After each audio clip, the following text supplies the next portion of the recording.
Family, hi, welcome to yet another one. So I've been participating, in the Global Day of Prayer with Pastor Chris Kilome. Day 1 was day before yesterday, day 2 was yesterday, and day 3 is going to be today. So this is what the men of God had to say concerning, the ongoing Davos meeting, Davos 26, where people are going to be inviting the world leaders and they're going to be having discussions and all that. We have a beautiful year before us, and we're not going to let the devil mess it up in any way, shape, or form.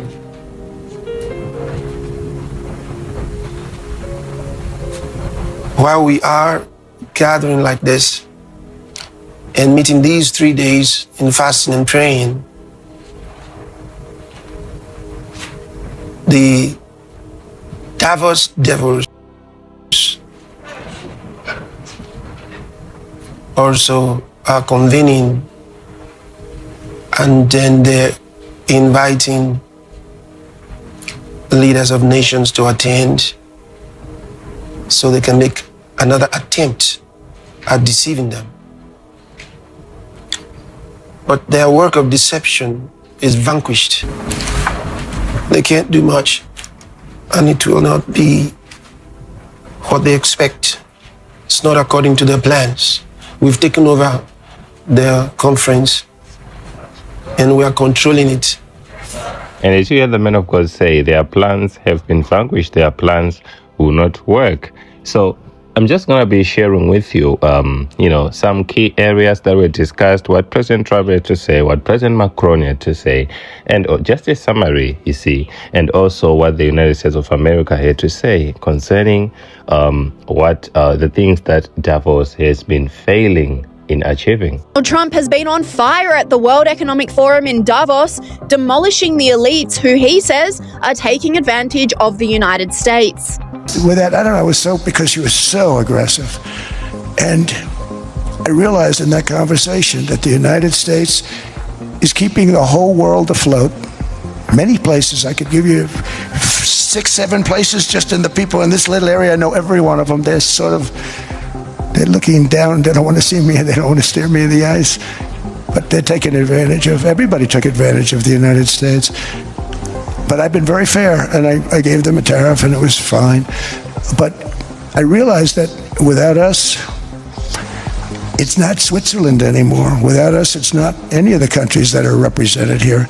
And we want to work with the countries. We want to work with them. We're not looking to destroy them. He doubled down, calling out the leaders' ignorance when it comes to the destruction of their nations. Governments very foolishly followed, turning their backs on everything that makes nations rich and powerful and strong. And there's so much potential in so many nations. The result was record budget and trade deficits and a growing sovereign deficit, driven by the largest wave of mass migration in human history. We've never seen anything like it. Quite frankly, many parts of our world are being destroyed before our very eyes, and the leaders don't even understand what's happening. And the ones that do understand aren't doing anything about it. Virtually all of the so-called experts predicted my plans to end this failed model would trigger a global recession and runaway inflation. But we have proven them wrong. It's actually just the opposite. In 1 year, our agenda has produced a transformation like America has not seen in over 100 years. He then went on to torch Europe, exposing the immigration crisis. Certain places in Europe are not even recognizable, frankly, anymore. They're not recognizable. And we can argue about it, but there's no argument. Friends come back from different places. I don't want to insult anybody and say I don't recognize it. And that's not in a positive way. That's in a very negative way. And I love Europe, and I want to see Europe go good. But it's not heading in the right direction. And Trump wasn't done. The president then humiliated the president of France, Emmanuel Macron. He said, here's the story, Emmanuel. The answer is you're going to do it. You're going to do it fast. And if you don't, I'm putting a 25% tariff on everything that you sell into the United States and a 100% tariff on your wines and champagnes. And that's about 10 times more than what I'm requesting. And you're going to do it. I don't want to go public with it, but you may make me do that. No, Donald, I will do it. I will do it. It took me, on average, 3 minutes a country. saying the same thing. You will do it. They all said, no, I will not do it. You're asking me to double the cost of prescription. I said, that's right, because you've been screwing us for 30 years. He then went on to call out the disastrous energy policy of the UK and Europe. There are windmills all over Europe. There are windmills all over the place, and they are losers. One thing I've noticed is that the more windmills a country has, the more money that country loses and the worse that country is doing. China makes almost all of the windmills, and yet I haven't been able to find any wind farms in China. Did you ever think of that? It's a good way of looking at it. They're smart. China's very smart. They make them, they sell them for a fortune. But despite calling them out, the Davos guests still gave Donald Trump a standing ovation.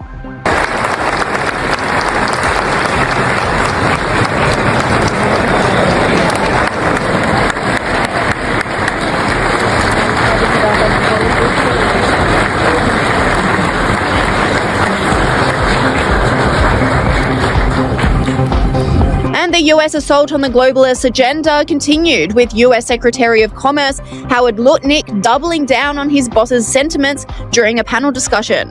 Okay. We are in Davos at the World Economic Forum. And the Trump administration and myself, we are here to make a very clear point. Globalization has failed the West and the United States of America. It's a failed policy. It is what the WEF has stood for, which is export, offshore, far shore, find the cheapest labor in the world, and the world is a better place for it. The fact is, it has left America behind. It has left the American workers behind.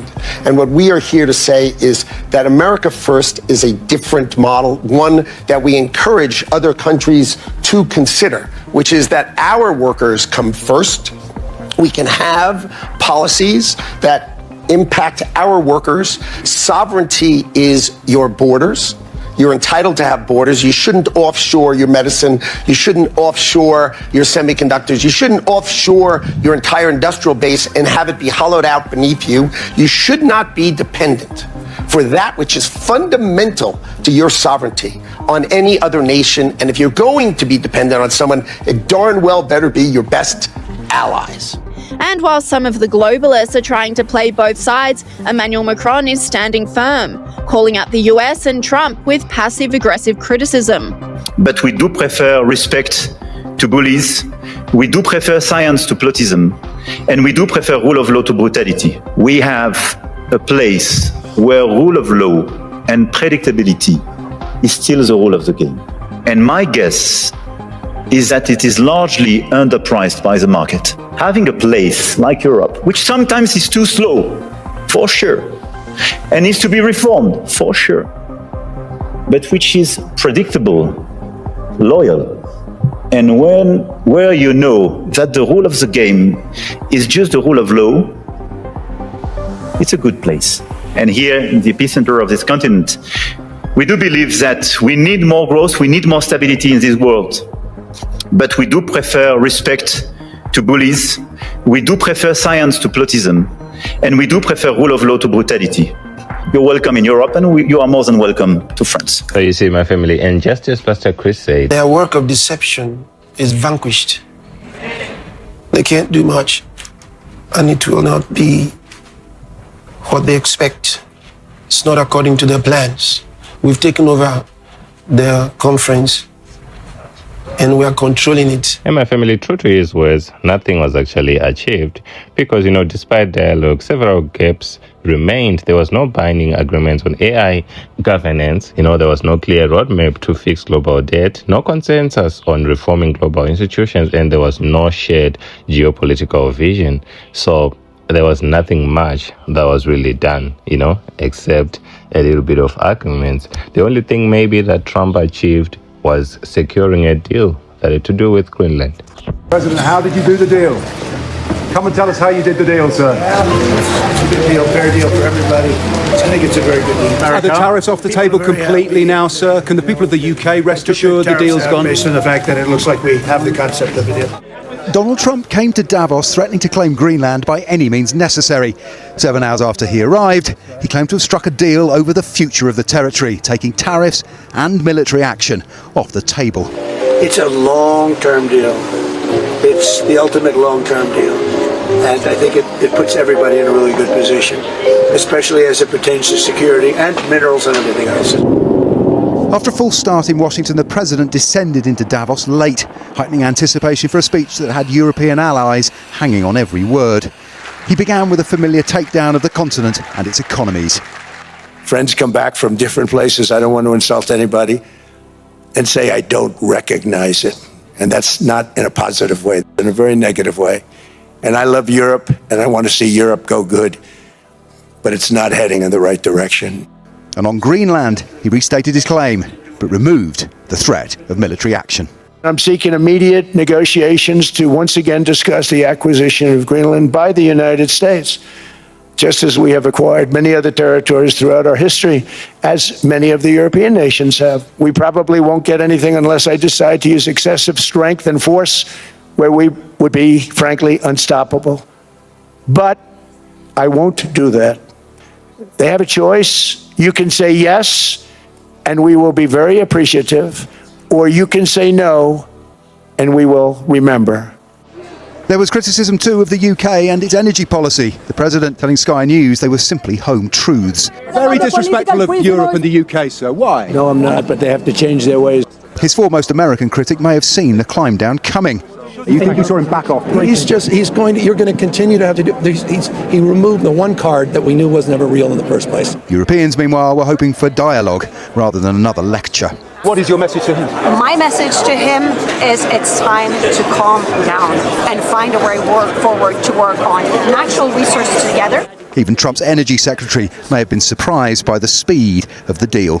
The key thing for the president, this is very long term. He's trying to get to the right place. That's a win for America. So you see, that was very interesting. And the man of God, Pastor Chris Oyakilome, went on to expose the truth about all these organizations. You see, a lot of you may not be privy to this information, so that's why I'm sharing it with you. So let's listen to what he had to say. Do share your thoughts, my family. I would like to hear from you. Like, share, comment, and subscribe.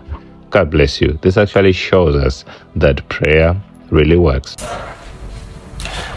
In 1 John chapter 5, the first epistle of John chapter 5, verse 4, the Bible declares, "For whatsoever is born of God overcometh the world. And this is the victory that overcometh the world, even our faith. For whatsoever is born of God overcometh the world." That's very important.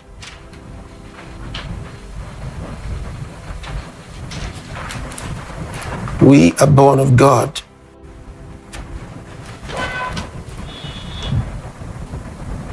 Whatever is born of God overcomes the world.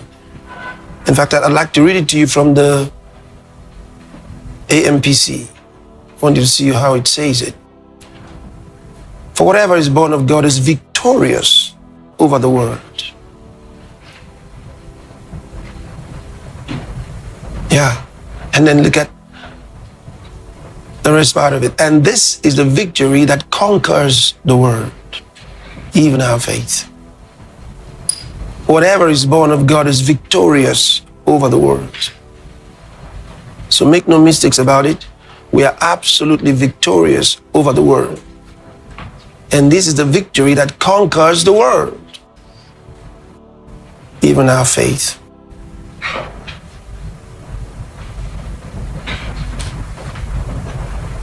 And so we are playing at the topmost level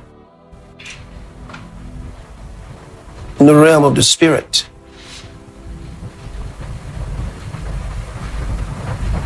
And we subdue the forces of darkness with the authority given to us in Christ Jesus. You want to read in 1 John chapter 4.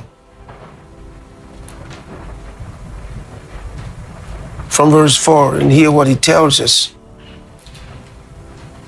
Ye are of God, little children, and have overcome them, because greater is he that is in you than he that is in the world. Ye are of God, little children, and have overcome them. You can see that. Because greater is he that is in you than he that is in the world. And look at verse 5. They are of the world, therefore speak they of the world, and the world heareth them. The world is deceived and listens to them like they listened to them during the COVID. And these people are not worth listening to. They have no answers for the economies of the world, and they have no answers for the economics. So it's a travesty to have their name called the World Economic Forum, and they've damaged and decimated the economies of the world. They're responsible for the destruction of many economies around the world. They crippled nations with their dirty theories, including their climate hoax. So these are not people who should be listened to. They've done a disservice to the nations and plunged many of them into untold debts from which many may never recover, all for following their satanic ideas.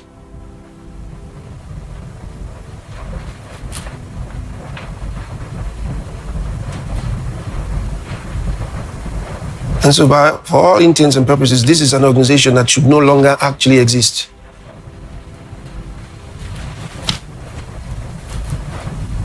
They are of the world, therefore speak they of the world, and the world heareth them.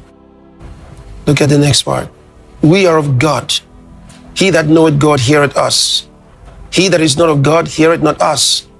Hereby know we the spirit of truth and the spirit of error.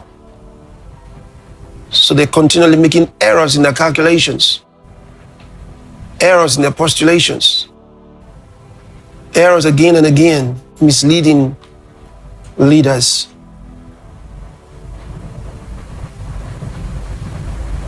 Then they came up with their satanic ESG.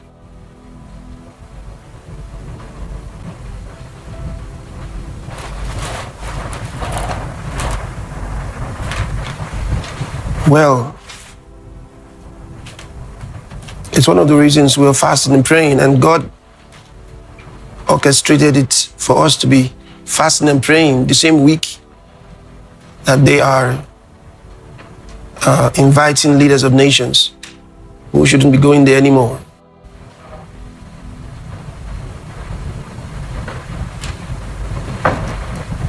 So Davos 2026 is empty. It's empty. There's nothing coming out of it. Empty. Empty. So they're going to wonder, why in the world did they come? Why did they go there? Why did they assemble? That's the result of Davos 2026.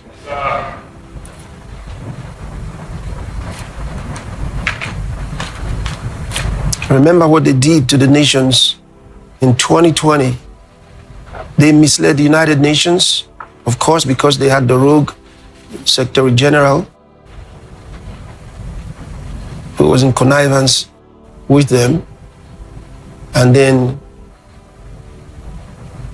the World Health Organization. It is neither for the world nor is it for health. I told you about the Satanic Trinity. Never again will they control the nations. Like what they did in 2020 through 2022, 23, not going to happen again. I told you that their agenda is suspended, and it remains suspended by the power of the Holy Ghost. The heavens do rule. It's a fact. Life is spiritual.